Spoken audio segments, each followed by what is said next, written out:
Hey, everybody. Hey. Welcome to the Flight Test Community Cast. Today is August something or other, 14th, 13th, something like that. I only know that because, it's the 14th. I only know that because the expiration date on the bacon this morning was the 18th, or the 13th. So we cooked it and ate it anyway, and nobody's gotten sick yet. So That's a true story. What you're basically telling us is that you will need to take a restroom break in exactly 10 minutes. Oh, no, it would have gone through by now, trust me. I learned that from the 2-day-old Chinese leftovers earlier in the week. Oh, no. That took about 20 minutes, and then it was bad. Oh, welcome to the Flight Test Community Podcast, also known as the Digestion Podcast. So now we have Chinese food. Hey, welcome everybody. Well, Joel, shut up. hi. Okay. We're going to be continuing our recap of our Flight Fest 2016 experiences. We also have joining us today Joshua D. Orchard and possibly Lane from Lane's Planes, but apparently Lane is in a plane at the moment, and if he's able to make it back to his house and get set up, he will be joining us. Last time we talked about basically Tuesday through Friday. And we're going to pick up from there and regale you with stories of awesomeness of the Flight Fest 2016 experience. And I don't know what to say. I'm just excited to talk about Saturday night. Yeah, we'll get there, though, but Saturday night was pretty awesome. Saturday night was really fun. Yes, it was. And we have a lot of people to apologize to for that, too. Yes. Yeah, well, anyone who was camping anywhere close to us, we need to apologize to. There's one person you have to apologize to because there was a certain someone who was not involved in Saturday night. Well, that certain someone chose to leave Yes. earlier, so I don't know what to say. For good reason, I think. If you knew why I had to leave when I did, then you would understand. No, we all understood. Yeah, just, it's called Florida. But anyway. A lot of crazy stuff happens there. That's all I know. All I know is that this is the result of Saturday.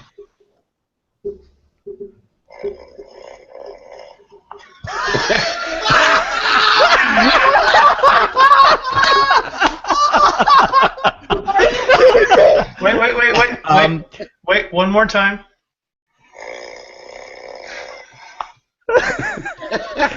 Josh, can you do me a favor? Because I don't think that will actually get to. I don't think that will actually the sound will come through properly. Yeah, I'll send it to you. Yes. Can you please? And I just got word from Lane that he is just arriving back in the hangar, and he will be joining us in just a moment. So Lane is going to be joining us for this podcast. Awesome. Very good. Fantastic. Hey, there he is. I'm thrilled. There's Lane. Hi, Lane. I see him there. I think he's still joining in, so give it just a second Give it a here. second buffer. Sorry, I got excited. While he's joining in, for those who aren't in the know, the sound that we were talking about, that was Patrick snoring. Hi, everybody.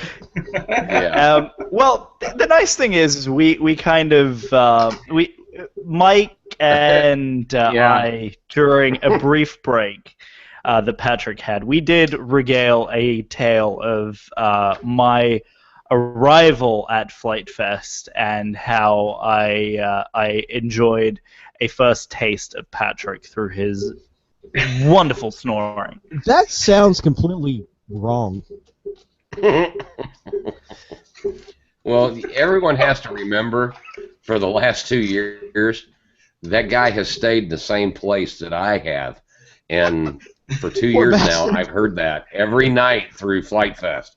So if anyone needs any kind of idea of just how loud this guy is, Ask my wife.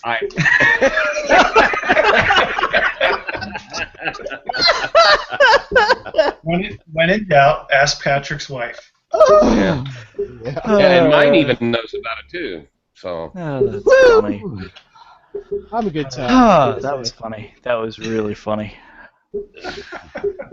Oh, Let me give Lane the link to the listener chat here. Yay, there's not optional. Todd is in the live chat. Here we can go through this for a hot second. Let's see who has joined us in the live chat. Facebook. We have Todd Optional, Senior 12, Adam Drain, and then everyone who is currently here. So yes, thank you. For those of you, we have a total of, hang on 1 second while I mute this because that will be annoying. We have a total of, okay, 5. why is that not working? 3. We have 5 listeners.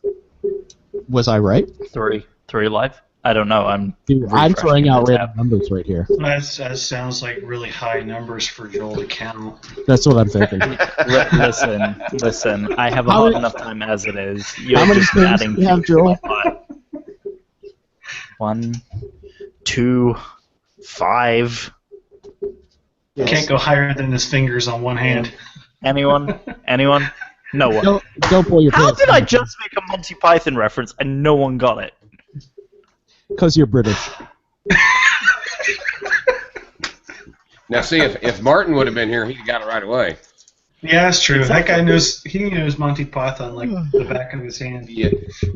Yes, he does. Impressive. See, I got that one, Joel. I know that one. Yeah. Good. Come on, Patsy. Good times. Mother was a hamster. And your father smells like elderberries? Yeah. Help! I'm being repressed. No, it's help, I'm being repressed. And then my rebuttal would be bloody peasant.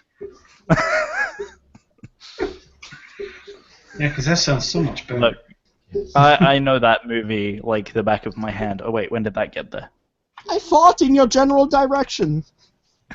There you go. That's better. Thank you. All right. So we are in a brief interlude here for a moment. Shall we move on to Blazing Saddles now? Good movies. The best. Probably my all-time favorite Mel Brooks is Robin Hood Men in Tights. Oh, yes. Tights. That's a good one. Nope. Yep. Nip the tip. Best one he ever made is the most non-politically correct movie that was ever made. Oh, yes. Blazing Saddles. Exactly. No. Yes. Exactly. Yes. No, yes. That was the best movie Mel Brooks ever made. Yes. Yeah, Mike, the funny thing, pretty good. We have a pretty high-end like performing arts center here in York, Pennsylvania. Okay. And they're showing Blazing Saddles here coming up soon. That's awesome. Tickets are $5. That is awesome. I'm so excited. Oh, man, yeah. I actually have the 25th anniversary DVD. It's got a whole bunch of behind-the-scenes stuff. Oh, my God, it's fantastic. It's my favorite movie of all time. No matter how many times I watch it, I see something new, and it gets funnier every time. Every time. Hey, so how about that Flite Fest stuff, huh? Yeah, we can get back to it. We were just taking a brief break here. So. Hello, Lane. How are you? Good, man. Welcome. Well, it's good to be here. So what do you think about Blazing Saddles, Lane? Oh, Blazing Saddles is one of my all-time favorite movies. Yes. Thank you, sir. Thank you. He fits in just fine. There you go. Okay. All right. Now we can get the show rolling. That's right. There we go. Much better now. So welcome Lane Stair of Lane's Plains, who is joining us. So we have gathered these fine gentlemen because we have two very unique perspectives here joining us. So Joshua Orchard being a long-time attendee of Flite Fest, and Lane being a first-time attendee and vendor of Flite Fest. So we're going to have lots of stories from both of them, and welcome to you both to the show. Thanks. Thank you. Okay, that was So, Yeah, there we go. Okay, so here's the problem.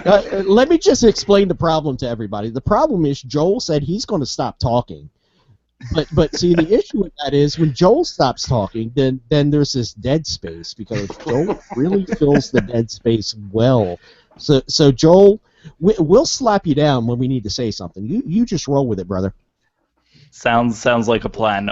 So yes, so Yep. Patrick is right. So I realized very quickly in the last show because I got very, very excited about Flight Fest 16 that I just kept telling my stories and I didn't allow the others to share.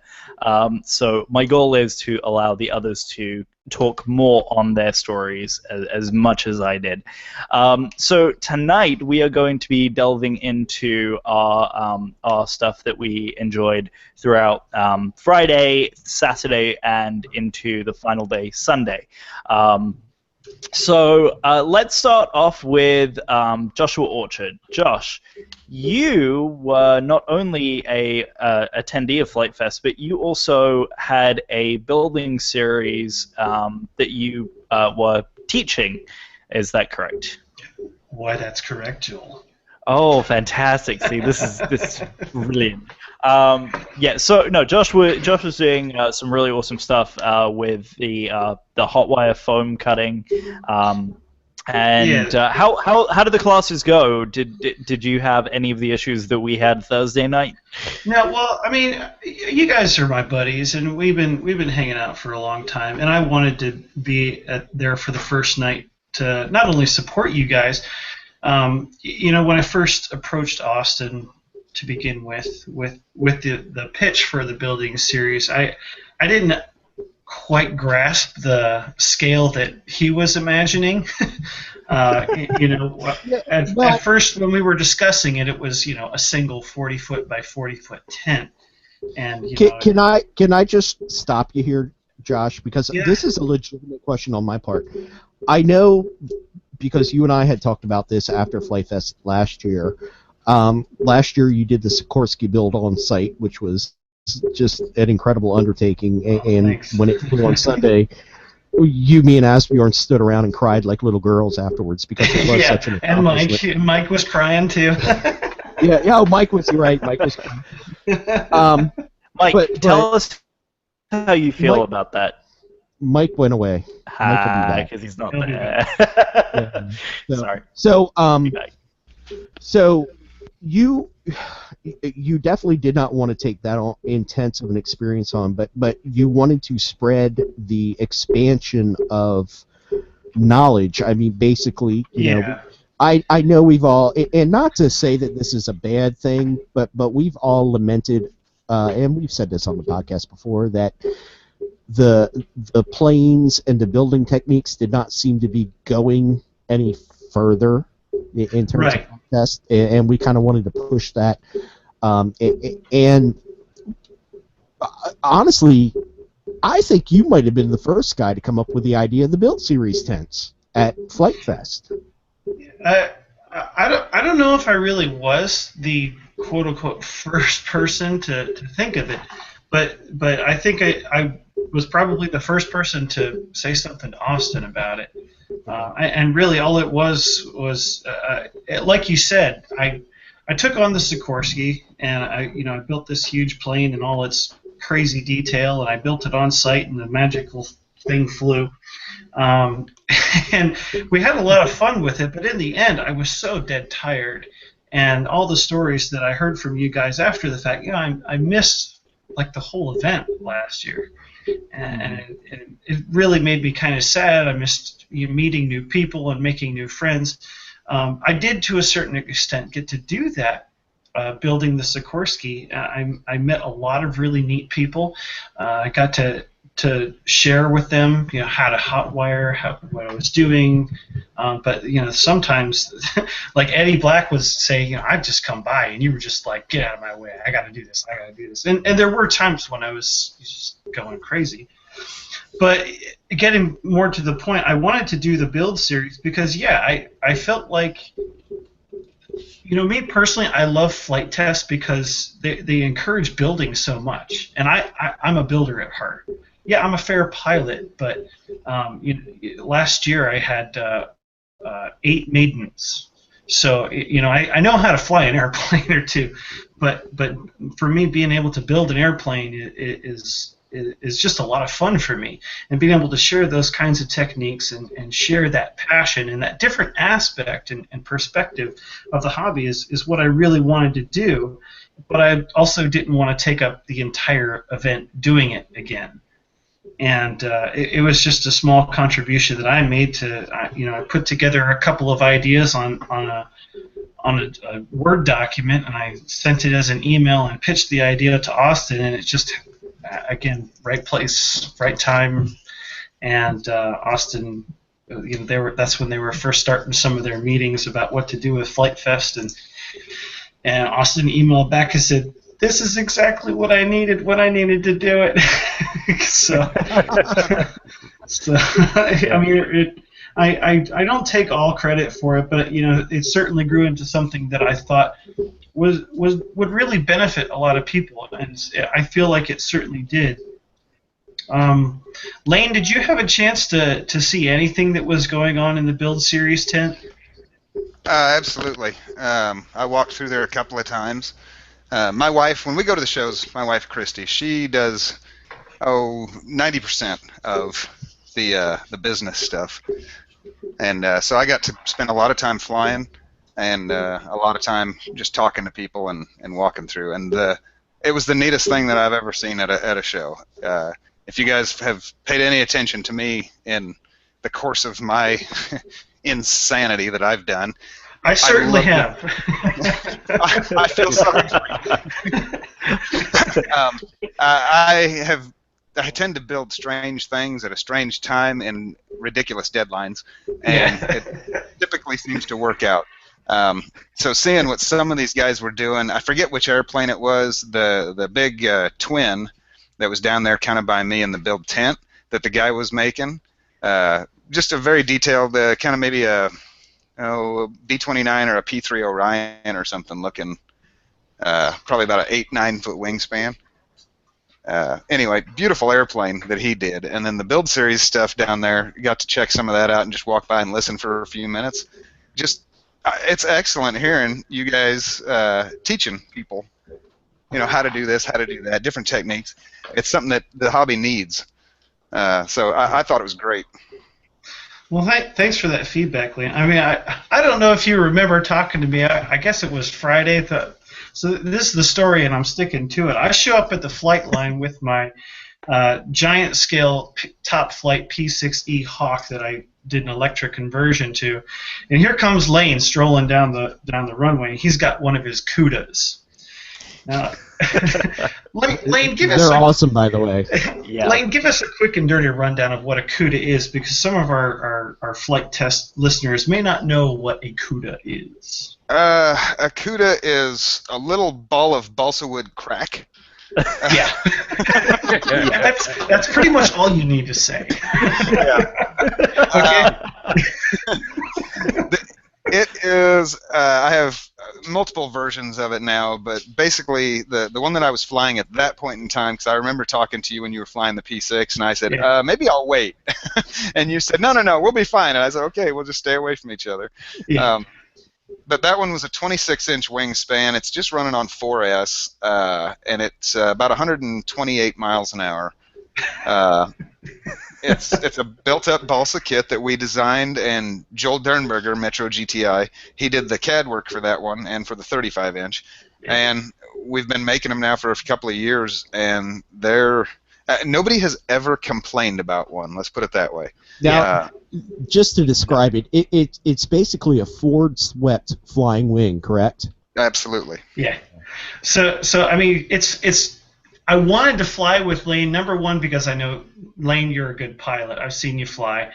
And number two, I just thought it was funny because there's this 26-inch plane that I knew broke 100 miles an hour, and here I am with a giant scale 76-inch biplane that weighs 9 pounds, and you're going twice my speed.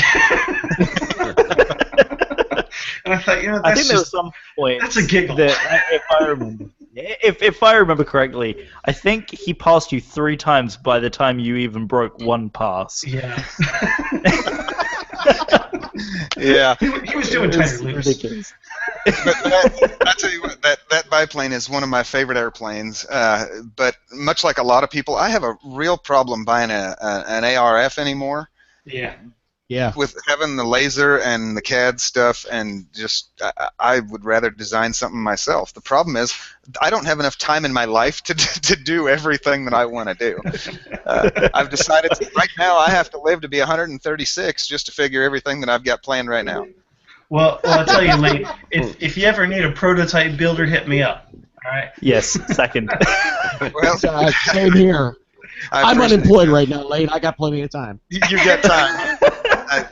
One of the most interesting things that I saw out at Flite Fest, and some people may realize this, some might not. Did you guys know that it's mostly foam airplanes? Yeah. Yeah, something about that. Shocking. Wonder why that.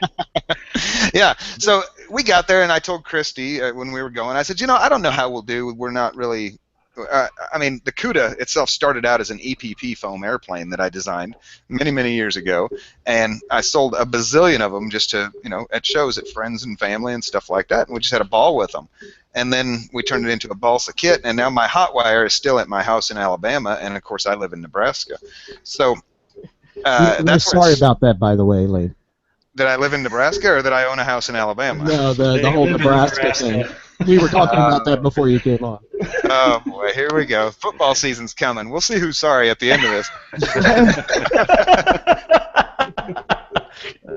So, but anyway, that's how the airplane started out, and we make other things besides airplanes. But it was the coolest thing because we had Ginorman out in front, and we had the CUDAs there, and some of our other stuff, and people would walk up.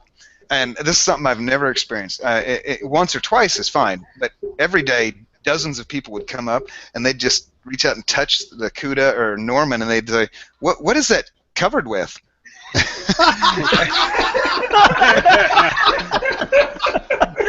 get that foreign substance. Yeah, and I'd be like, "Well, it's the first time I was like, well, it's Ultra Coat," and they're like, "What? What's Ultra Coat? What is that? I've never heard of this before. And so to me, that was, it was almost comical how many people asked me that question. Wow. And they're like, well, what kind of foam is this? And I'm like, no, this is a balsa wood kit. And they're like, you built planes out of balsa? I was like, wow, pick up a Tower Hobbies catalog. Yeah. That leads directly back into the building series because Josh Bixler taught a whole session on how to build with balsa, just basic things, because a lot of these people did not know where the building from foam board comes from. It really is an extension of building with foam. Building. Joel, Darth Vader. However, I'll wait then. Okay. So going back to the building series, what I wanted to show is, yes, there is this thing that we love called foam, but you can do so much more with it if you take off the stupid paper and really try to make something beautiful rather than just fold it around. And I think that it's a good starting point for a lot of people because it makes the medium more accessible and more familiar, but give someone another set of tools. Mike's got it. For those who can't see, that Mike's holding up a bloody ripper that I made for him. But I just wanted to show people. Do I need to turn my camera on? You don't have to. You don't have to. Totally It's up to you, buddy. It's up to you. Well, I can do it on Hangouts. Is that where I do it at? Yeah. It depends on how much you want us to see your pretty face. Yeah, Well, exactly. Actually, I didn't mean to interrupt, but you can see my helicopter that I just got done flying. Because I just walked outside, and let's see. Hey. Yeah, there she you is. go. Here, that's a little better. That's pretty fantastic. Yeah. So is that Oh, there a you go. medevac, or what do you do? Yes, it's an EC-135, and I'm still in uniform. The sun. See? Still in the flight suit. There you go. But it's an EC-135. We do medevac here in Nebraska. Oh, awesome, bro. That's great work, man. Good for you. Yeah. Yeah, thank Anyway, you sorry for your for service. Absolutely. No, I think that in my experience from the 3 sessions that I taught, I had a really great time, and I really couldn't have done it without Patrick and Carl and many other people that I just really appreciate everyone's help, because I really didn't expect to be talking to 50 people all at one time and working with them on foam. And I had everyone from old timers who really knew what building with balsa meant, and little 6-7-year-old girl who really wanted to learn how to work with fiberglass. And I think it's great all around. And I've had people say, "Oh, I didn't get that link from you. Can you send that to me?" Because they've emailed me or PM'd me over the forum. I'm more than happy to help people out with that, because it's just what I love, and I love to share it. Yeah. Well, Josh, from my point of view, some of the best times I had at Flite Fest were helping people hotwire with their templates and getting to talk to them. In fact, I met a guy and his son who were from the school district that I just resigned from last year, and I was talking to him, and he's going to take physics from Matt Wagner, who's an awesome physics teacher, and it was really cool. Everybody I talked to, it was a fantastic time. Yeah. Yeah. So thank you for asking me to help out. I really, it was a rewarding experience for me. Well, I'm glad, Patrick, and I really wanted it to be a rewarding experience for everyone. I know I'm kind of dry when I get in my element, and so I appreciate people bearing with me. I'm more funny in person. You're like a good martini. Oh. So that makes me more like a warm beer. I'm okay with warm beer too. Speaking of that, I'm still not drinking anything over here, which is making me sad. It's gone. I did have to make a small addendum to your statement, Josh, because Joshua Bixler did not teach the class on balsa building. Joshua Finn taught the class. Joshua Finn. Oh, that's right. I heard about that. He got conscripted. Yes, he did. And it was funny because I was there in that moment, and so I think we were going into Saturday, but I don't even care. So Josh Bixler is standing at the front of the class, and I'm standing out with Josh Finn and Hope, and they had just rolled in the night before because Josh Finn is participating in the Nats. I think it was that same weekend or the following weekend. The following. Anyway, so I think it was the following weekend. Hang on a sec. For those of you who are not aware, when he says gnats, he's not talking about the little flying blood-sucking insects. He's talking about the nationals of Free Flight or such Free stuff. Flight Nationals. Yeah. The Free Flight Nationals. It's all governed by the AMA, but he's in F1D, F1A, and F1E, I think, are the 3 divisions that he's in. And he is, so he's standing there and we're catching up, and all of a sudden he turns around and I'm starting to walk away, and Bixler all of a sudden out of, wait, Josh, come here. And he starts going in, and he goes all the way in, and he stands at the front of the class, and Josh is like, just go ahead and start talking about balsa. And Josh Finn starts. And that's it. Blah, blah, He just blah, leaves blah, it blah. there, and he's like, I could just stand here for hours and hours and hours talking about balsa wood, and I just could not help but laugh. I was at least merciful. When Joshua Finn was in one of my sessions, all I asked him to do was talk about a feather cut hot wire system. Right. And he did. Yeah, he did. Because he could explain it better than I could, and I mean, I've never used one, but I've looked into them, and it's just like, it's a little too much hardware for me. And That guy is incredible. I mean, he is one clever guy. Yeah. Mm.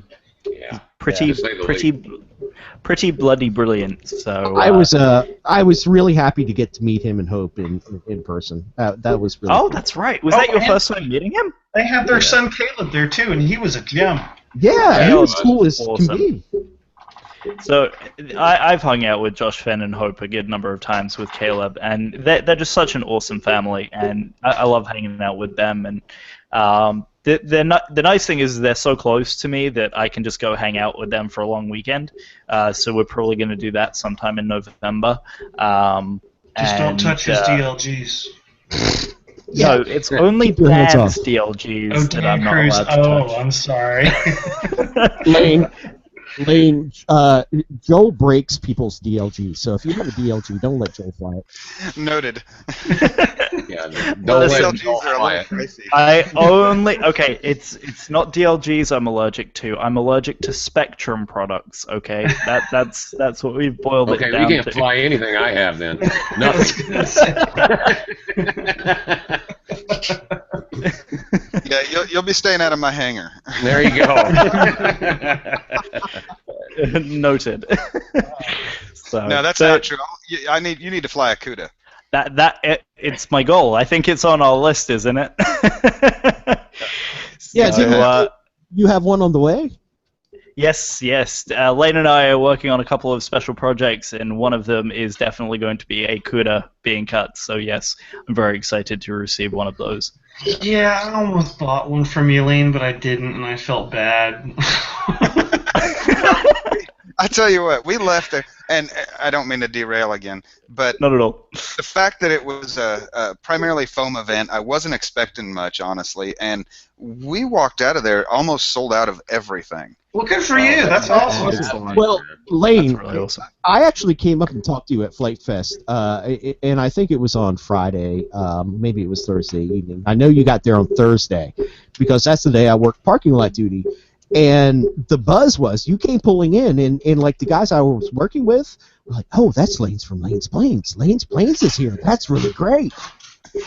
So I was like, "Oh, Wow. okay." And I'd heard of you, but I really didn't know of. But I saw you flying CUDA, and that thing was pretty spectacular. Well, there's two of them flying in the UK right now, and the one fella just radared his. He was racing is it the FX or EFX racer? Mm-hmm. Oh, Yeah, really? from Hobby Yeah. Gang? Yeah. He's got a guy with one of those that's got it all hopped up, and that guy ran 124, and forget his screen name right now, but he texted me and he says, "Hey, I got a problem." He says, "This guy went 124 and mine's only doing 122." He said, "I got to beat him." I said, "What prop are you using?" He said, "A 6x4. I said, "Go to a 525 by 625. You'll beat him." He did, and he went 128. So he's happy with that, and now he is ordering a 6S motor and 6S batteries, and Oh he'll my probably God. hit 6S. 150. Oh my That's god. amazing. Well, the weight of the CUDA has to be half of that of DFX Racer, right? Or maybe three-quarters? I'm not sure what the span is or what they weigh, but he's flying a 26-inch, and it weighs in at about 1.8 pounds. Okay. So What's the And wing then- loading on that? some. See, that's the highly technical answer I was looking for. Well, put it there, I've never honestly calculated it. I might have right after we designed it, but I launch it with one hand, just like a baseball toss. I'm sure you guys saw me launch it. There's nothing to it. Yeah. Now, my Night Flyer has LEDs in it, of course, and I only fly it on 3S with the exact same power system, so it's only like 80, 90 miles an hour. Only. Well, let me tell you, after you've flown the CUDA about 20 or 30 times at 125, then you go fly one at 80 or 90, you're like, oh, yawn. Lane, are you at all familiar with the Crazy Wing from Tower Hobbies? Crazy Wing, no. It's a plank. It's not it. The planform looks similar to the CUDA, except yours is forward swept. The only reason I'm bringing this up is I was at my club field yesterday, and a guy was flying one. It looked like fun. I mean, it wasn't 100 miles per hour or anywhere close to it, but it looked like a nice plane. But I'm thinking, why would I buy that when I can buy a CUDA and go like twice as fast? Right. So far, the fastest we've done, we had one fellow, one of the Canadians, did 135 with his on, it was a Cobra Outrunner on 6S. But the HET, high-end technology, makes a long can, basically 400 size motor that can handle the amperage of 6S with a 525 by 625. So, And you guys ever flown a right wing? I've Like a seen right- one. Yeah, but I had a haven't right. flown it myself. I had a right wing Demon that Chris sent to me, and built that, and just absolutely love the right wing Demon. Now I've got the Z3. It's a great airplane also. But the right wing Demon is just my kind of airplane. I had a power system that I got from Chris. It was his rocket motor, and it flew on 6S with a 6x4 sport prop. And they had it radared at 180 on. Oh my God.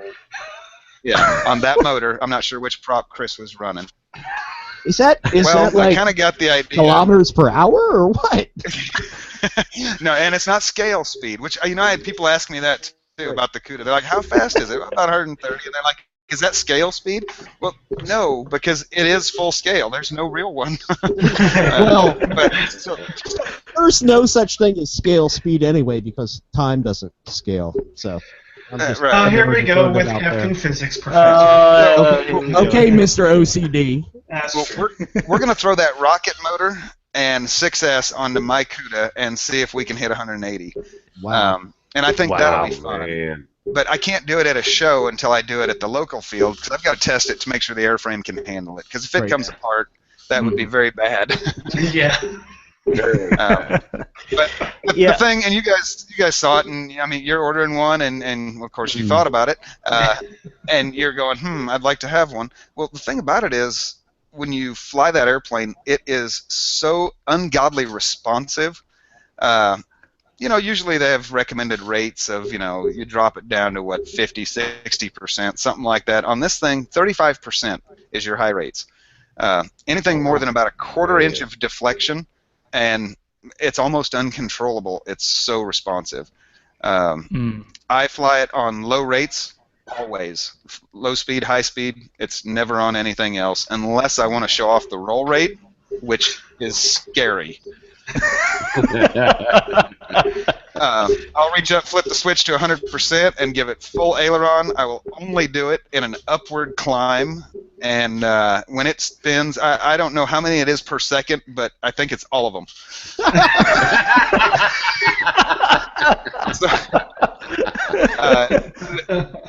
On low rates, it'll make a U-turn at 128 miles an hour in about 20 feet. Wow. It's just Wow. it's phenomenally fun. And then you go from flying that to Ginorman. I was going to say, can we Flying cow. please Now, is that talk the cow? about the angry cow? That thing at night is spectacular. Thank you. Ginorman started out in my shop out in Alabama. I was sitting on the back porch one morning on a Saturday morning with the wife having coffee, and I said, I got an idea. And she said, oh, crap. And I walked out to the shop, and 5 hours later, I had grabbed a bunch of scrap EPP I had laying around, and I made the original Norman, which was about 50 inches, made out of EPP, kind of lazy bee looking. It looked just like the big one does, just smaller. And it had no wheels on it and no paint or anything. And I took it to her, and I said, what do you think? And she says, that's the goofiest looking airplane I've ever seen.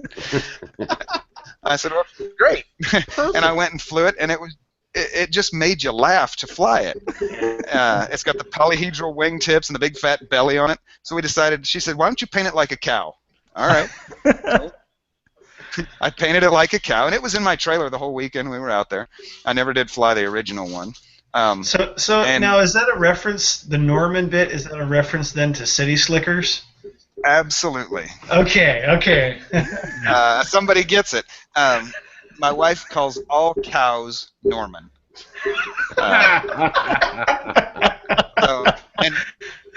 And she loves cows. So, we're driving to Flite Fest. And, you're driving through Nebraska or anywhere else, and you see a herd of cows, and she'll look at the window, and she'll be reading something, and she'll look up, and she'll just point out, and she'll go, Norman, Norman, Norman, Norman, Norman, Norman, and like she's counting.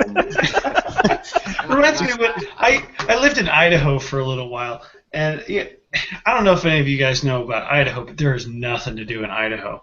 So we lived in, like not even 10 minutes outside of Idaho Falls, and they don't even deliver pizza 7 minutes away from Idaho Falls. So we had to go pick up our pizza, and one night I was just so bored. We were driving down, and there's a whole bunch of cows in a pasture. I roll down the window, and I just yell, "Hey, cows!" and nobody cared because nobody was there.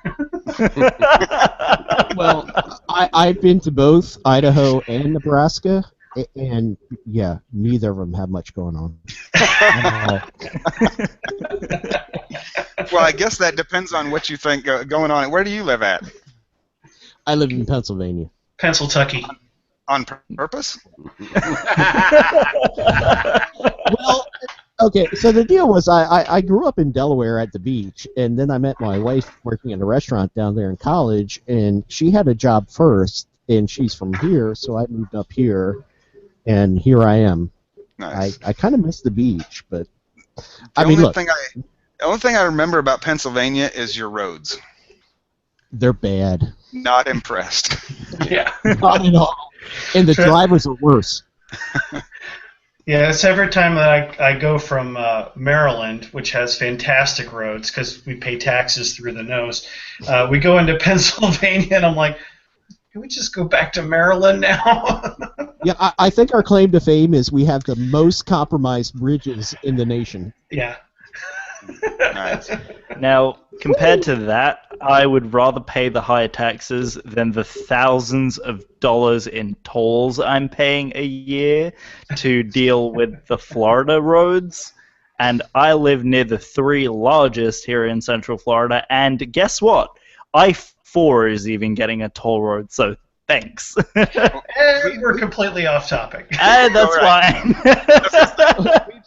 We paid nearly $100 in tolls from Nebraska up to by Canton.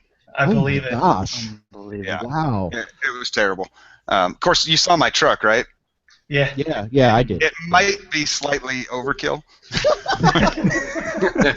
Maybe Anyway. slightly. But Yeah, and it's you have a trailer behind it, so. Right. I just bought it. It's a brand new 5500 Dodge, so it's a 2-ton. But anyway, we were talking about Norman. So Back to you have Norman. the origin. Back to Yes, you have the origins of the origins of Norman. He was a foam airplane that my wife thought was cute, and everybody wanted a Cuda and a Norman. So I started cutting them on my CNC. We even have a Norman out there on floats, which is really funny. Most of them have LEDs and a bomb drop and things like that. So we decided to make Ginorman, which Giant Norman. And he's 84 inches. Mine weighs in at 17 pounds. 4.5 pounds of that is the wheels. The wheels are off of a Power Wheels Jeep. And the reason they're on there is they look so cool. They did look pretty I'll be fantastic. right back. That's fine. And the funniest thing is people walk by and they're like, oh, that doesn't fly. And the wife and husband or kids will be arguing back and forth. Yeah, I'm sure it does. No, that doesn't fly. And then I'll say, yeah, it flies. We'll fly it in a little while. And they just can't believe it when they see that thing. And it flies great. It was funny because I think you were flying it for the first time Thursday night when we were in the build tent. And so we're in the middle of the build series, and I'm at this point because we're about an hour and a half into the build. And I'm like, I need to get some fresh air. And I go to take a step outside, There's and this all of a giant sudden green Norman thing in the Norman air. just comes zzzz by me, and I'm like, I'm gawking with my mouth like hanging out, and I'm like, oh, I want that airplane. It's just phenomenal to watch this thing fly, and it's so lazy, and it's so slow, and it's just hilarious to watch it go. Oh, Pat's got wheels. Do you mean like these? Yes. It has.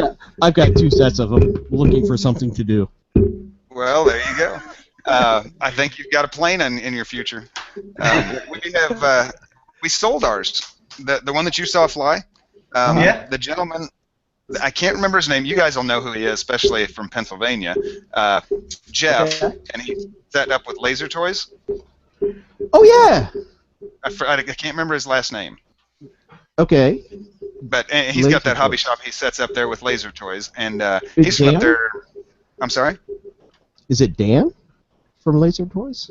No. It was a guy that had his stuff in his booth with him on the. Well, he was right beside me, and Laser Toys was on the other side of their tent. There was two businesses in Laser Toys tent. Okay. But I can't remember the name of his shop. His name is Jeff. He's from up there in the Northeast, and he just absolutely would not leave without buying Ginorman. So I gave him a price, and he said, well, how about if I give you a Prometheus, brand new one, bind and fly, and X amount of cash? And I said, I'll take it. So my wife almost cried, but we loaded Ginorman up into his trailer and came home, and we cut a new one. It's sitting at the house. I just have to build it. So I'll be building a new one. The original had 57 feet of LEDs inside of it. This one will probably be just a little bit more. Wow. I was going to say, if I know you, it'll be at least more. Yeah. But it'll still be a zombie. He has to be a zombie at night. Nice. Oh, that's fantastic. So he will still have the angry eyes. The green color is yes. awesome at night. Really is. Yeah. And you don't need different colors for orientation because he's so big and you can tell what he's doing. So did you get out to see any of the nightlife of the event, or did you just sort of hang around where your store was? Did you walk around at night and talk with people as they were flying too? Yeah, we took the golf cart most of the time. Okay. There was one point in time we called Crash Hancock just to say hi to him. And a couple of the guys that listened to the Crashcast were hanging around, and I'd hand off the phone, and he thought that was great. I'm sure you guys know he's having a pretty rough time right now. I was going to ask how he's doing. Yeah, he's not great. So all you guys out there listening, hey, yeah, keep Crash in your prayers. He definitely needs it, and his family needs it, and I mean we love the guy. Oh yeah. Yep. But I mean, look what he's done. I mean, what do we do? 360 some odd shows. Yeah. Crazy.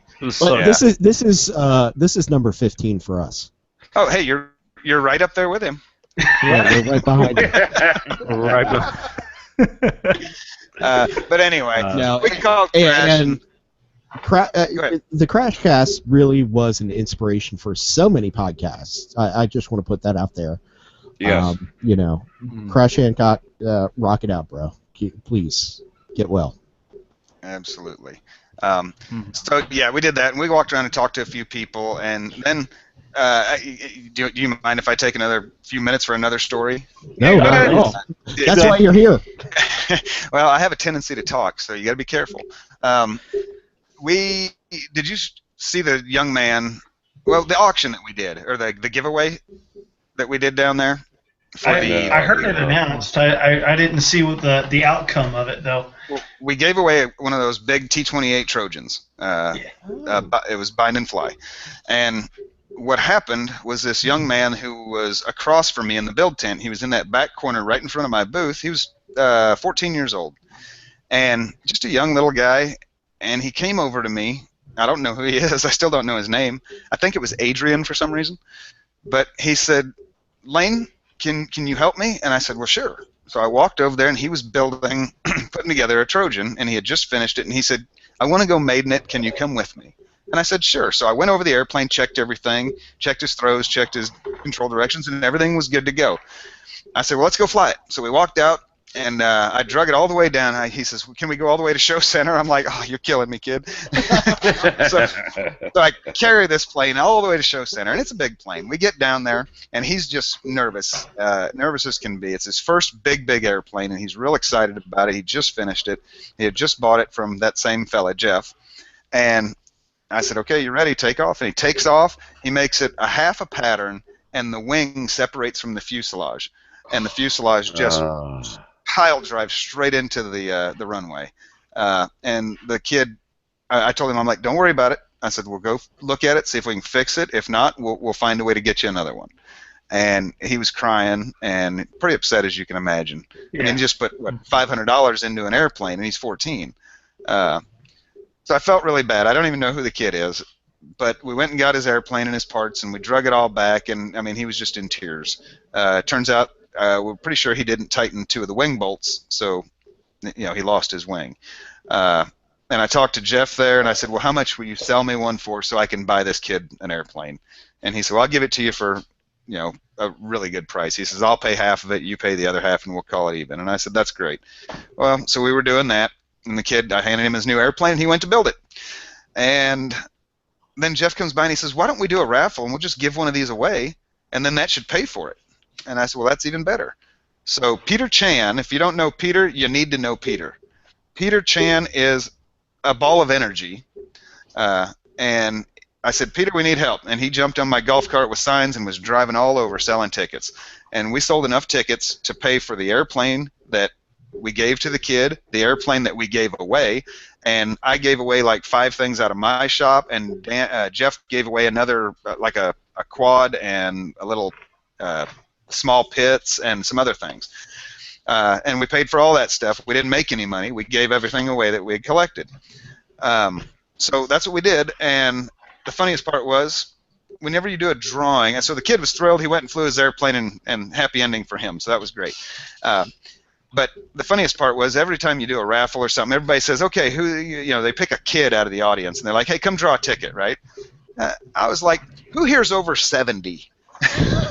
And this fella in the front row raised his hand. I said, come on up here. He reached in there. Okay, I know where you're going. I heard this. Yeah, he bought 3 tickets. He drew his own ticket and won that T-28 Trojan. That's awesome. Tickets. Yeah. He spent like $10 and won the airplane. So that's awesome. It was great. So then we gave away a bunch of other stuff, but it was really neat for Jeff, and I wish I could remember the name of his shop, because he deserves the recognition for everything. I think I know who you're talking about, because they had a lot of the Horizons Hobby Zone stuff set up. Yes, he did. Yeah. And Dan knows him, obviously, so you could ask Dan if. Okay. But I mean, just a great guy, and now he's got a Ginormand, so you'll see it up there in the Northeast, I'm sure, at a few shows. Okay. So that's pretty cool. No, that's awesome. But to me, that was you.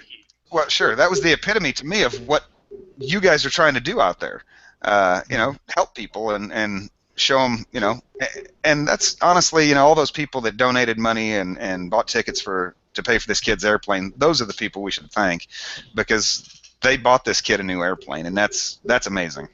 Well, and hats off to you for making that happen. That's really wonderful. Exactly. Like, I would be in tears at 45 if I had crashed that. And 13 or 14, I probably just would have called it quits right there. Yeah. Well, it was pretty neat. It's amazing too, because stories like that come out of Flite Fest like every year. You have this amazing need for something, and the community just steps up, and it just seems like that's how Flite Fest rolls. Mm-hmm. Who was the young man that won the award in combat with the nutball that had the quad stuck in it? Oh, the big nutball thing? Oh, I don't remember who was flying it, but I can't remember. I don't know his name. I've seen him in a lot of video logs from Flite Fest, but I don't. That was because I was sitting there and I forget who the announcer was doing the combat the last day. That was Stefan, probably. But he looked at me because we had made the award for the combat, and he says, "What do you think of that one?" I was like, "Yeah, the nutball with a quad stuck in it." I said, "That's got to win." Yep. That was the best I've ever seen in combat. And your world record attempt, or not attempt, but your world record, phenomenal. That was great. You guys just did some of the coolest stuff. I told my wife when we left, I said, if you've never been to CEF, you need to go to CEF. If you've never been to Hayfie, the fall fly-in at Hodges, in October, you need to go, because they're both just phenomenal events. But I will never miss Flite Fest again. Oh, that's awesome, dude. Oh, that's good to hear. That's really good to hear. Yeah, Flite Fest is really special. It is. It's the people and the family and you guys, and I mean, I don't think David could walk 2 steps without somebody grabbing him. Hey, can I shake your hand? It's great to meet you.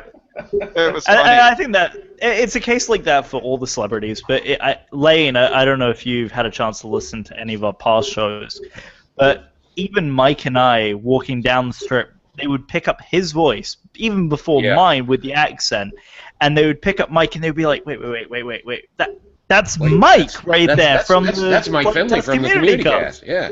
And it just the recognition, even for something as small as what we're doing, it is just outstanding. And the way that the community all comes together for this event, I really completely agree with the way that everyone says it. It really is a family reunion for everyone in the community to just get together. But a good family reunion, not like one of mine or something. Not like the real one. Yeah, not like my family reunion. I've got a pretty small family, so I don't usually get those. But to Lane's point directly, he brings up something that I think is pretty important. Flight Fest community in general is made up of a lot of beginners. And it just goes to show you that someone like Lane, who's a very veteran pilot, even in the industry, Lane, I don't even know of half the people that you can imagine off the top of your head that in the RC industry and community, and you had a great time. Oh, and I think that goes to show that you don't have to be a beginner to enjoy Flight Fest. You can be someone who's been flying for 500 years and still have a really fun time with just the people and the good times that are had there. Josh, whoever it is that you know who's lived for 500 years, you need to give me his cell phone number. Sarcasm. Well, mine too. Because remember I said I got to live to be 136? Yeah, exactly. Right, I'm telling you. But the coolest thing, Flight Fest, beginners, they're everywhere. But that's what was so cool about it is, like I said, the people who were like, you make planes out of wood? And things like that. And, the best part was there was, it must have been a dozen kids, younger kids, in their teens. They'd come and they'd look and they'd touch them and they didn't get it, I'd explain it to them. And an hour later they'd come back and buy a kit. And I was like, it was awesome to me that these kids didn't know what a balsa airplane was, and then they came and bought a kit. That's both phenomenal at the same time and something that we as part of the flight test community have been lamenting for a few years now is that, I mean, if I could pan my camera around my basement right now, I'm drowning in a sea of balsa in various states of kits / crash / half builds. Balsa is such a wonderful material to work with for things that fly. I just wish the flight test community would embrace it more. But they will. It's a stepping stone. Foam is a stepping stone. It's the gateway drug, if you will. Yeah, right. And I started building in balsa, and I happened to work with a guy who was a sailplane pilot, and he liked to build in composites. And he and I started having conversations, and he's the one that got me into building with foam. And I didn't build, foam board airplanes. I was, hot wire cutting and sculpting and thinking about starting molds for certain projects. And then this flight test group comes along, and I'm like, oh, that's really cool stuff. That looks like a lot of fun. And then I just thought, but you can make that prettier. And I think, Josh, that's starting to sound like you're leaning in to start talking about your Saturday morning project. Oh, yeah. So Saturday morning, it was an early morning. How early was it, Josh? Well, I was probably snoring at that point. I don't know. You were. So both Friday morning and Saturday morning were pretty moist mornings. So I brought this little thing. You can see it in the background hanging from the ceiling. It's a 1/12 scale Gotha G4 bomber that I made entirely out of foam board. It's my own design from 3-view plans, but Stephen Rozema was nice enough to put together some skins. Essentially, I printed them out on craft paper of the lozenge pattern because I just like stuff that looks scale. I like the history of it, and it started again with me going to Steve or Dan Sponholz and saying, hey, you got this baby Baron, could you put one of those together and fly fighter escort? Well, it blew up and now we have the Gotha Gaggle video from Flight Fest. But yeah, it started for me around 6 o'clock in the morning, putting the plane together because each night I had to take the plane apart and put it in my car so it wouldn't warp. The wingspan is 77.5 inches. So it's bigger than my 17-pound Top Flite Hawk, and it flies great. It really does. But what about that pre-flight that you did the morning before? Yeah, what about dragging the gear through the soybean field that I saw? That really scared me.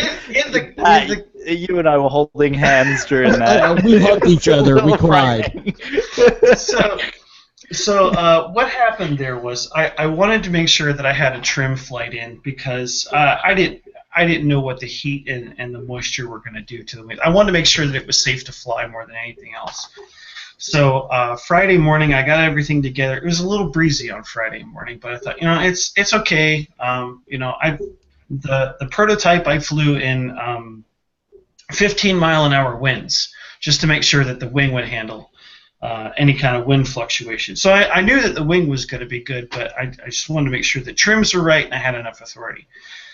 Well, I took off just fine, but the second I got above the tent line, the winds changed. The winds got a little bit faster, and they went a little bit faster than the little engine that could make it go. So I kind of had to turn into the wind, and by the time I got the tail kicked around, I was losing altitude so quickly. Yeah, it looked like it was crashing. But it was crashing. It was indeed crashing. But I was able to pull out of it, and I tried again to make another loop. And then after I almost went into the soybeans for the second time, I said, okay, that's enough of that. I need to bring this in, and had a nose over. It seems to be the story with the Goth. It just noses over. But I have scaled dirt patches on the nose, so I'm good. So yeah, we had an excuse. We had a really, really fun time Saturday morning with the Gotha Gaggle, and I think it lends to Lane's CUDA, where the night before everybody seemed to be up till midnight. 1 o'clock in the morning, building these little tiny airplanes and putting in 40% rates because they hit that elevator and just whoop. Mike can attest to that. He got what? So can I. How many trim flights did you put in, Mike? It was 2 or 3. Just a couple. Yeah, just a couple. but after you got. The first one, I just couldn't hang on to it at all. It just went nuts. Yeah. It's just a whole pile of crazy. But I never got mine sorted out. Here, let me see where my rates are on that thing. I know it was low, but it was funny because after a couple of flights, Mike, you had yours trimmed hands off. Yeah, mine was really nice. But yeah, it was just a hoot. It was amazing. I mean, I had about 7 seconds of flight out of my baby Brit, and it took off, and it went, and that was because when I looked at it again, after the flight, I was like, wait a second, something doesn't quite look right. I'm looking at it square, and the wings look fine. The elevator has just a little bit of a bow. I'm fine with that. It was still functioning. But the rudder was like this. And I'm like, oh, no wonder I had no control of it. It was almost at dang near 45 at that point. And I said, you know what?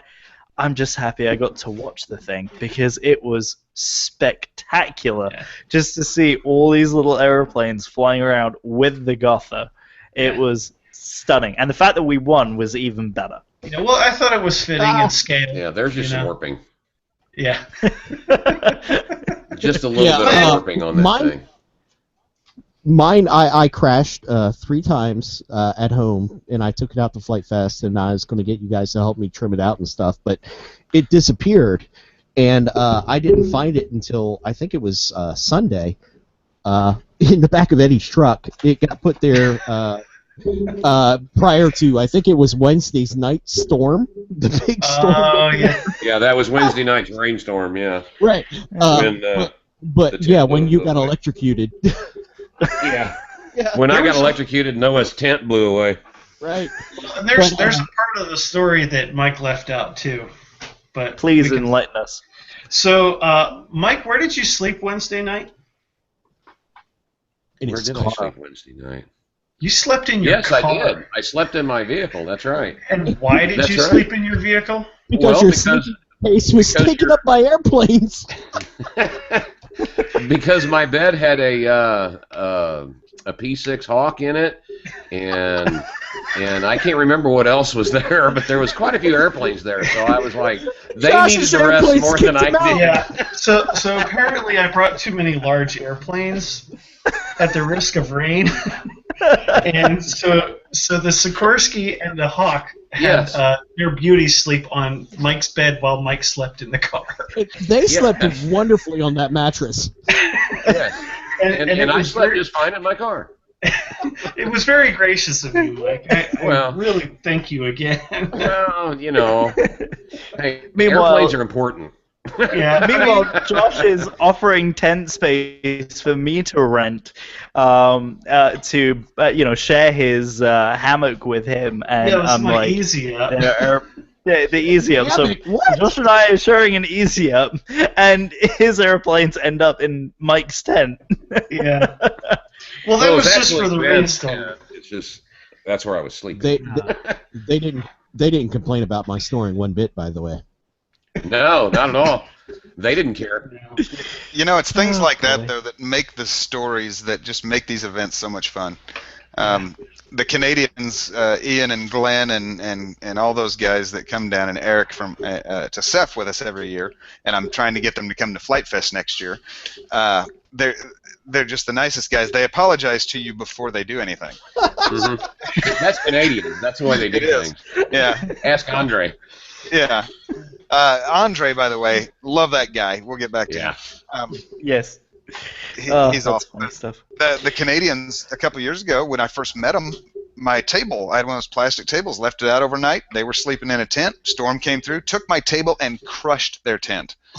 Yeah, while they were in it at 2 in the morning. Oh, And my that's goodness. how I really got to know them. Now they set up next to me every year. On the other side? The following year, they were going into town, and they had their airplanes out under their easy up, and they said, hey, Lane and Fireman Bill, they said, can you guys keep an eye on our airplanes for us while we run into town? I said, sure. Well, they left, and we took about 6 of their airplanes and hid them, and we put a sign on their easy up that said, airplanes for sale, $1, American only. They came back, and we handed them $6 and said, hey, we did some good work for you. and yet they still sit up next to me every year. That's So, awesome. That's but great. you make really great friends. And now Andre came around when first he got us set up in our vendor spot. Came around at least once a day just to check. Hey, are you guys good? Do you need anything? Can we help you with anything? I mean, just absolutely awesome. So, I mean, everybody there, the staff was just awesome. Except when I So said, "Hey, from- where's David?" and somebody said, "Who's David?" and I was like, "Are you kidding me?" Like, who doesn't know That's David? pretty funny. Everybody knows. So from a vendor standpoint, how was it for you from a business aspect? As far as financially, Well, just overall. I mean, have you been a vendor at other big events? yes. Okay, Yes. so And so far, we sold more at Flite Fest than we have at any other event. Wow. wow, That's really? fantastic. Yeah, That is because of excellent. Flite Fest, we set a record for our business, which has not been around all that long, and we sold more in that month than we have in any other month. That's So- Oh, that's fantastic. fantastic. Congratulations. It was. That's And- awesome. That's awesome. Well, it's because of you guys. You set it up. We just showed up. You guys do the work. Yeah. No, We're just a bunch of jackballs. We don't deserve anything. Well, yeah. But we really had a great time. Other than the toll roads, it was like I said, just phenomenal. I was surprised though that nobody ever yelled at me for flying my CUDA at 5 feet and 100 and some odd miles an hour through the entire flight line. Well, I did have a quick question for you, Lane, because if I'm not mistaken, did you crash a CUDA as well? Yeah, but that was that was staff's fault. They were having the pilot meeting, I think, on Friday. It was Saturday morning was the pilot meeting. Yeah. And I said, well, I don't need to go down to that because I thought it was for the world record stuff, and I was like, I don't need to be there for that. I'll go fly. There's nobody in the air. I don't have to worry about dodging people. So I take the little CUDA up, and I'm just screaming along, probably disrupting the pilots meeting. But somebody comes up and they said, hey, you guys got to come down to the pilots meeting. And I said, oh, crap. I said, okay. So I landed, and I was in a hurry, and I'm used to landing on, either grass or even, a runway sometimes, but that straw, basically, that was on the ground, that thing just slid and slid and slid and slid right into a speaker. Well, and there's another conversation. And that's one of the reasons that Joshua is here, is that, there were some flight line issues this year. There were some people that were hit by airplanes this year, including Josh and I, by the same plane. At the same time. At the same time. Not that that was anyone's fault, but there were some, let's just say there were some safety issues this year that in the future are going to need to be addressed. And I asked, I was like, well, are there different places to fly? And they said no, except for down there on that end I think was for helicopters or something like that. And I said, okay, so I'll just stay away from them. And if there was nobody in the air, just a couple of people, basically what I was told was, kind of anything goes. And I was like, okay. So I kind of just kept it away. And as long as I felt that I could safely navigate the sea of airplanes, which I did, I never hit anybody or came close. So there was maybe one close call with an airplane. But and when I land that thing, it's usually, we have the 3-step rule. If you don't land your CUDA within 3 steps of you, then you screwed up. So, but I stepped it on a speaker. It was kind of baffling to me as to why the speakers were out on the flight line in the first place, and then chairs started to appear out there, and most people there don't find that to be an issue, because I guess I could say most people there are flying airplanes that they consider disposable, but not everybody is, and people are not disposable. And people are not disposable, and there were some people got hit by airplanes that should not have been hit by airplanes. Yep. Yeah, I do know some people who are disposable. Well, not everybody, though. Yeah, but we're not going to make a list, okay? Right. The only so I'm not on it? No. The only problems I had with the flight line were the banners. Yeah. To me, the banners were right in the middle of the flight line, and I didn't. And the wavy arm guys. The flappy dudes. Wacky waving and inflatable tube men. Yeah, but to me, they also were obstacles, which made it a lot of fun. Yeah. Yeah. My issues with the safety aspect were they had changed the flight lines from what was on the map that they gave everybody when they registered. So the problem then becomes, well, you got to tell people that. And so there was a lot of confusion the first day, and then the second day they were just like, well, we don't know what's going on, so we're just going to fly anywhere we please. Right, and to point out, there was not a pilot meeting until Saturday morning after an issue had happened. Yeah. And that's not good. Yeah. And during the world record attempt, I saw people trying to land with the wind. And some of these, they're just beginner pilots. They don't know. You shouldn't be landing with the wind because you don't have any control over the tail of your airplane. You have to land into the wind. And it's little things like that it's such a great opportunity to teach people, not only how to be safer pilots, but how to be better pilots, and be respectful of other people. I mean, there was literally a kid standing right in front of me. Everybody around us could see this airplane coming into land during the end of the world record attempt, and we're all going, whoa, whoa, whoa, whoa! This airplane, literally, the nose hits him right in the temple, and we're all like, "Are you okay? You okay?" And he's still flying. He's like, "I'm okay," and he's just focused on his airplane, being a responsible pilot, just trying to shake off what happened to him. But it's little stuff like that shouldn't have, like Patrick said, shouldn't have happened in the first place. Well, I was coming in from. I'm going to call out some flight test folks here. I was coming in to land from the world record, and I was in the highest flight, so I was one of the last ones down, and I have my approach all lined up to land on the whatever that was runway they put down. Well, I look over to my right, and here's Alex, some other people, and some kids walking out across the field right where I'm planning my approach.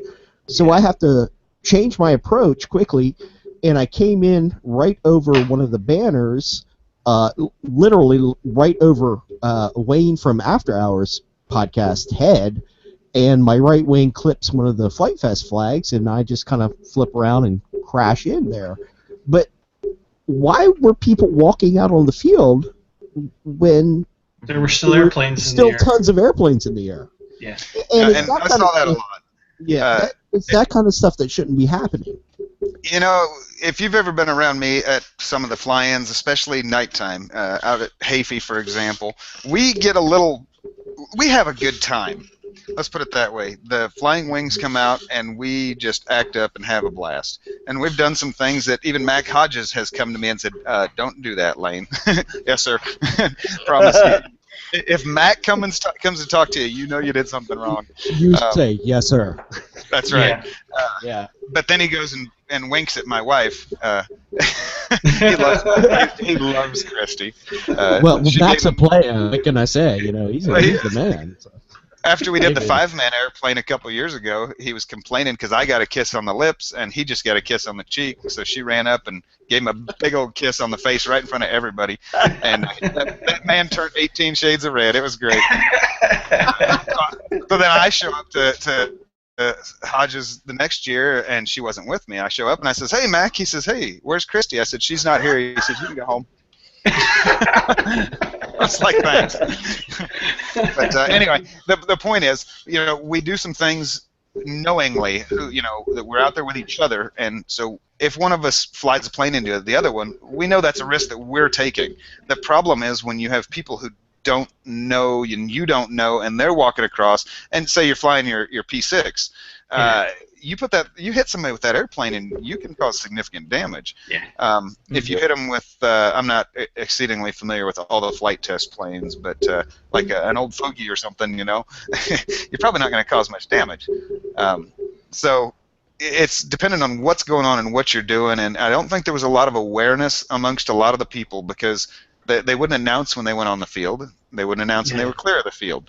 And again, it's new pilots, and in my eyes, okay, that's okay, but you got to understand the risk you're taking also when you do that. Most of us that have been flying a while, you see somebody, and I'm flying Ginorman, and somebody walks out in the field when I'm short final, I'm going to go around, or I'm going to ditch my airplane, or whatever necessary to not hit that person. Yeah. Right. And most experienced people will do that. Because I can buy another airplane. It's hard to get another Jim, Joe, or Bob. Right, exactly. No, absolutely. Yeah. And I know Josh and Patrick definitely had a close call because we were walking back on Friday evening because we had a little ceremony that, Mike, I know you want to talk about a little bit. And we were walking back, and all of a sudden, out of nowhere, I think it was a flying wing, if I'm not mistaken. It was a wing. It was modified Versa. Yeah. It was a pretty cool looking Versa wing that I think was kind of modified to look like that flying wing from Indiana Jones. But the place that we got hit at, where we were when we got hit, I have to say that I think it was beyond, like, It was at least 100 feet from the flight line. I think what happened was he probably got stomped on by somebody's signal and lost contact. Yeah. But we're walking back between the RVs and I look up and there's this wing like coming right at us, and it took way too long for my brain to process what was happening. And as soon as I started to move in one direction, it came down at us and it rotated, and it was kind of awesome because it like knife edged between us, but because it had those fins on it, it hit both of us. We weren't hurt and we weren't mad at anybody. And like I said, I think where it happened was probably a sign that somebody lost connection with their airplane and ended up back there. Not that somebody was being irresponsible, and those things happen. But I saw a lot of irresponsible stuff happening on the flight line that really got me angry. Friday night's combat, the last combat of Friday, I walked down, I sat on the bleachers there for spectators, and I got up and moved because I saw 3 airplanes come down. Combat was happening over top of the spectators behind the flight line. And I walked over to Austin, and I just shook my head, and I said, you got to push that flight line. You got to push it out further for combat because, you got too many inexperienced pilots out here. This is not good. I saw a kid hit. I saw 2 airplanes go down. I don't know if anybody else was hit behind. This was well into the flight line. Well, and on Thursday, the very first combat, it drew blood. Someone was hit in the head. That was the guy that got hit in the head. Yep. Yeah, they had to like put a whole ace bandage around his head and everything. He was in bad shape, and I said we need to have pilot meetings, we need to have safety briefings just so that people are aware that bad stuff does happen and they fly a little more cautiously. But I mean, it just Pilot meetings and safety briefings are always going to be helpful, especially with newer pilots. But also, people have to understand that combat and a 300 airplane world record attempt, you're going to have airplanes falling out of the sky. The AMA requires a hard hat when they do, nitro streamer combat, and I think they even wear them when they do pylon racing, don't they? Yes, I think so. Absolutely. Yeah. So that's something to think of, but that has to be planned in advance, or you have to supply them. The thing is, I think for the combats, if you make the pilot stand out like on the edge of the soybean field and launch from there outward, you're hedging your bets because people just weren't aware that you shouldn't be flying over top of yourself and running into other airplanes. That's how we do it at CEF. It's pushed out. The pilots stand way in front of the flight line. But again, like I said, that type of situation, as far as from the pilot's perspective, that's a chance that you're taking when you participate in an event like that. But now, spectators, they're not there to take chances. And it was the spectators that the airplanes were falling into, and that's what got me upset. And it was the spectators that I was concerned with when people were flying their Phantoms or other things like that over top of the crowd, over top of the campsites, over top of the build tents, and I just thought this just isn't safe. There's so much signal going around. Anything can go wrong to any craft at any time, and it's like. It's just an accepted risk, and it shouldn't have to be for spectator areas. I nominate Patrick to be next year's safety officer. You don't want that. You don't want that at all. Trust me. It's funny because I'm pretty sure during the safety conversation that we had before Flite Fest, that we said that we were going to try and have pilots meetings at least twice a day. And the first day when one wasn't called, there was no kind of indication that a pilots meeting was happening.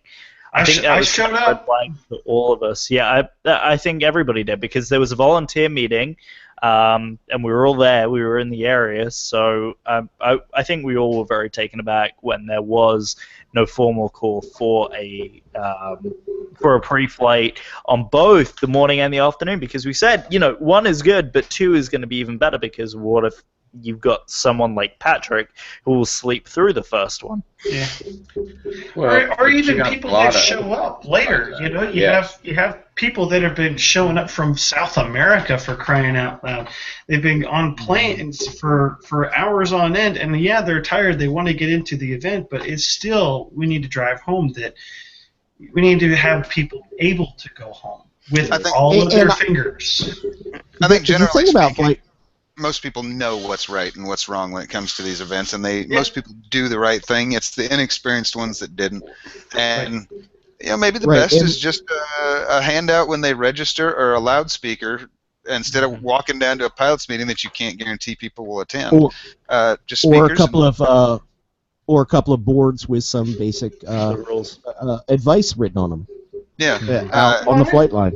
I suggested to Alex that even if you have a rolling flight test video, just a 5-minute safety briefing with even 5 basic things, it would be really helpful and be a boon.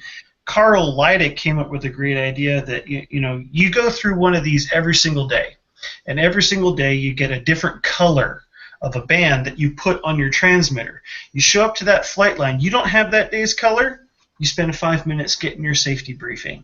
Then you can come back and fly. And it's something small, and I just feel like Flight Fest, with over 1,200 pilots, it's gotten so big we have to do something. Right. We have to do something. They're trying to embrace this free-for-all attitude. Yeah. And I understand that, and I appreciate it on a certain level, but at the same time, you're exposing yourself to such liability that it can't happen that way. At the same time, in the first 2 days this year, we had more injuries than the last 2 years combined. Mm-hmm. I enjoyed the openness of it. I really did. That's one of the things that, for me, but I also, in my head, believe that most people know, like I said, what's right and what's wrong. Yeah. But the other side of that is, some people don't understand the risk. Some people don't understand that the guy sitting in the stands or the little old lady are not there to accept that risk either. So it should be addressed. I think the openness, and that's one of the things that I agree with you. I think when Was there more to that? Yeah, Mike, do you have more to say? That sounded no, like. I'm good. Are you sure? I think that the openness can stay there, but the openness has to happen beyond. It has to happen out in the field, over the field, not flying over the people where airplanes can fall into spectators and people who are just walking down, to go to a store tent. Absolutely. Yeah, I mean, even just a set of posted rules at the very minimum. But even what I laughed at is at the beginning they said, we would really like everyone to have a sponsor, and a sponsor should be with every pilot on the flight line. And there were so many, and it was mostly the younger pilots that kind of need that sponsor around, but there were so many of the younger pilots that did not have a sponsor. I mean, just take, for example, Friday morning, there was a young kid on the flight line. I think it was David Mack, and I was with Carl Leidick at the time. But there was a kid, and he was having a ball with his airplane, but he was flying this FT flyer around like it was a baseball diamond, and he was just turning it around in circles, keeping it in tight formation, and it was a situation where every plane that was trying to come in for an approach couldn't, because this kid was taking it just in low sweeping passes.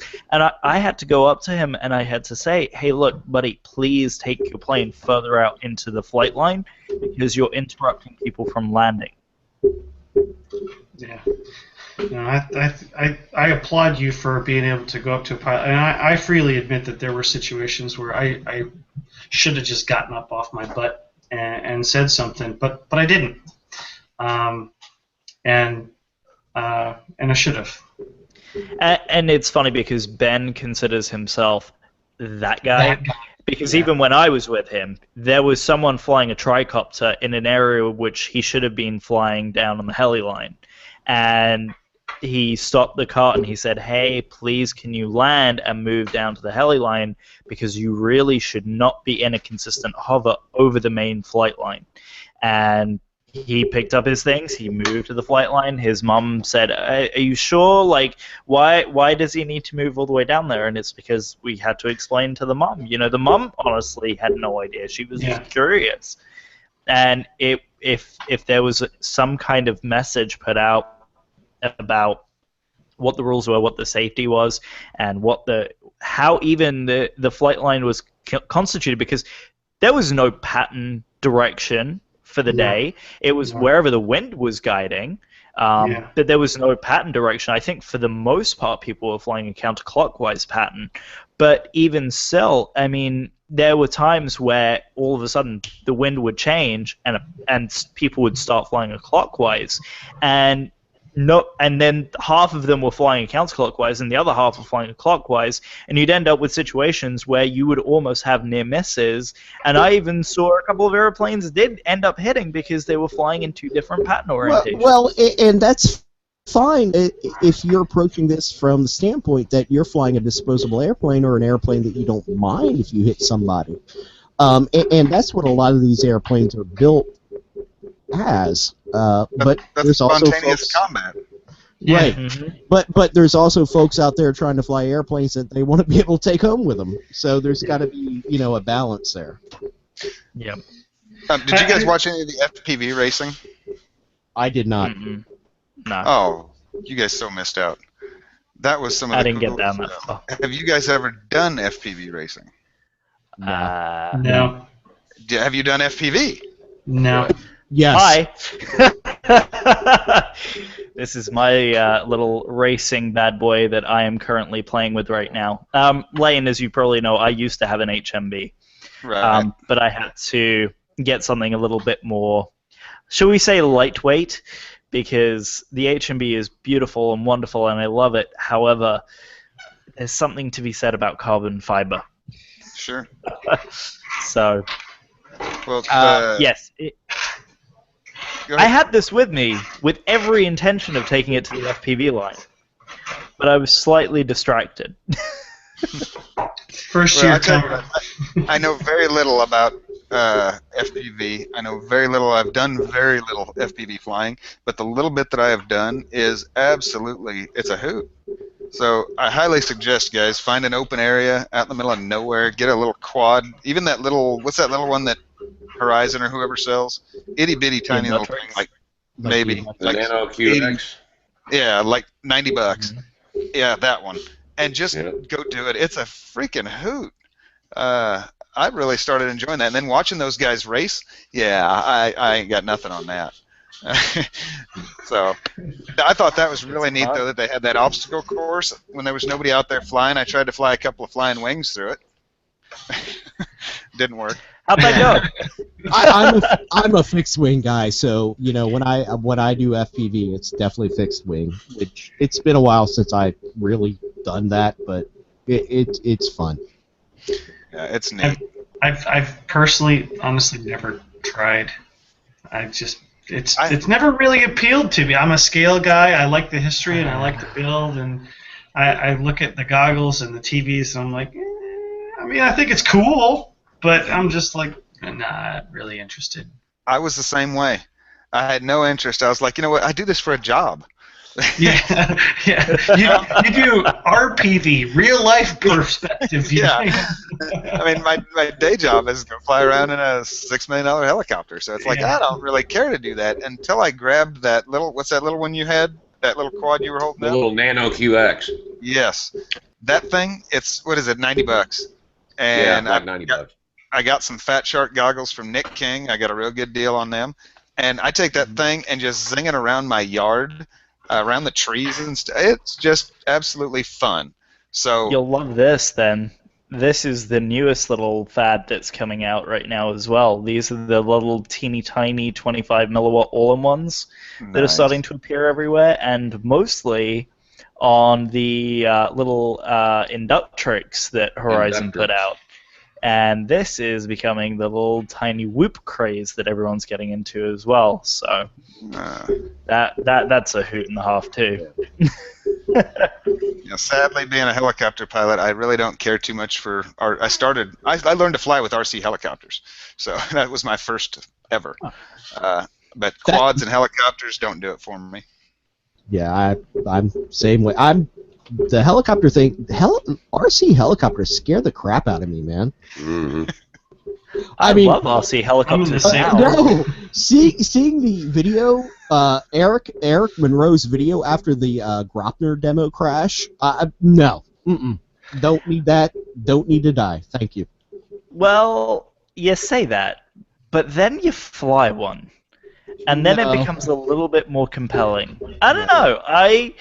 I got an opportunity to fly with our good friends over at Freefall RC, and I got a chance to fly the little, I think it was the Oxy Sport that Kevin had, and it was so much fun. Like I have experience flying quadcopters, so it was a little no different from that.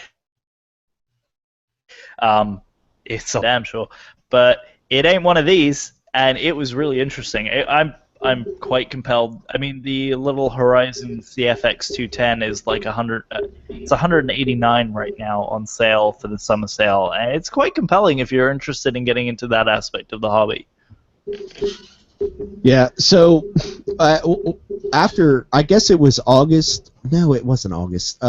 It was actually I guess it was August. 2 weeks after Flite Fest 2014, I drove back out to Ohio to hang out with Eric, and he flew his Trex or T-Rex, whatever, 750 for me, and literally I'm hiding behind him like a little girl as he's flying this thing. I mean, it was terrifying. This thing was.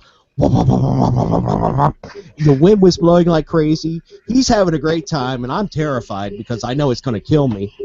And then here at Flite Fest 2016, when the Gropner demo goes on, I'm hanging out with Eric, and all of a sudden this guy takes off, and Eric goes running down the flight line like a middle school girl who just got a pony after this thing because he's all excited, and I'm like following behind him, and I stop way back, and then afterwards he comes back that night, and he's like, "Oh, guys, you got to see this video." And how many of you saw that video that Eric got after the crash? I saw it. I saw it. He's videoing, and then you see the copter go down, hit, and you see a little poof about a second afterwards, and about a second after that, you see this part of the rotor head go flying right through the screen of Eric's video, right past his head. And I'm like, oof, I need none of this. I don't need any of that. That sounds like another day in the garage at my house. That's scary stuff. I'm gonna quickly pause the podcast here real quick and just say Josh has already left us for the evening, but I did want to put out a big thank you to Joshua Orchard for joining us to discuss the safety and talk about the Gothic Gaggle with us as we get ready to close a almost 2 hour and 10-minute show. So this is outstanding. We haven't even talked about Saturday night yet, Joe. 3 parts. No, I know. It sounds like it is going to wind up being, and you know what we might even do, Pat, is we may even talk about Saturday night as part of, because were the Freefall RC guys with you at all? No. I don't think so. No. Oh, okay. Wait. Nicholas was. Okay, so that's something that you can talk about. Nicholas we can was possibly there. bring it with them. Should we bring it up with them? Let's save Saturday night for them. That work? Yeah. Alrighty. Yeah, that works. So what we'll do then is we will continue the Flite Fest discussion as we knew it would happen in the very next episode of the show. And no. The next one we're gonna have Scott Zimmerman from Mare Bears on, hopefully. Oh, okay. Yeah. Then we will speak on it And, in a month's time. and Irby's up for Irby Allen is up for joining that conversation too. Yeah, that would be fantastic. Because we want to Fantastic. talk about the new rules that the FAA's put out. Right. Lovely. Okay. Never mind. So it's the next one is with Airbez. So we'll bring more information about that as it comes. Sorry, I got lost on the schedule. That's all right. But Lane, thank you very, very much for joining the conversation this evening. Guys, thank you for having me, and I'm probably the reason you have to have part 3. I did take up a lot of your time. No, that's awesome. That's why we wanted you No, here, that's why we wanted you here, man. It was, And it was that's why great. we're going to have you back. Anytime, all you got to do is let me know. I got to say to everybody, all the Crashcast listeners and all your listeners and everybody who came up and introduced themselves to me and talked to me out there at Flight Fest, and to all the staff and just everybody, all the customers. I mean, all those people just made that such a fun event for me. We really had a great time. So thanks to everybody who was there, and all the people who've never been there.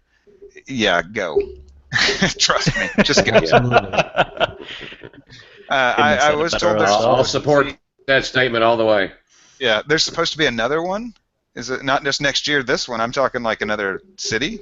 Yeah, they're diversifying, so they're looking at spreading out around the country, and I don't think it'll be on the scale as it is at Malvern, but you know, if they're coming near you, definitely go, have a good time, and just enjoy it. It really is a special experience. Yeah, and you don't have to take foam airplanes. Right, No. take Boston. They're awesome. Take balsa. And I hopefully will have a balsa build by the next one. Maybe a CUDA, maybe a Telemaster. I'm working on a few balsa kits, so we'll see what happens. But there will be some wood in my fleet coming up soon. I know that for sure. Joel's Thank getting you wood. again, guys. I'm getting woody. Lane, thanks for coming on. Appreciate it. You bet. Thanks, guys. Thanks, buddy. All right, guys. Well, thank you so much for listening to another episode of the Flight Test Community Podcast, and we'll catch you guys on the next round. Thanks for joining us. Good night. Good night.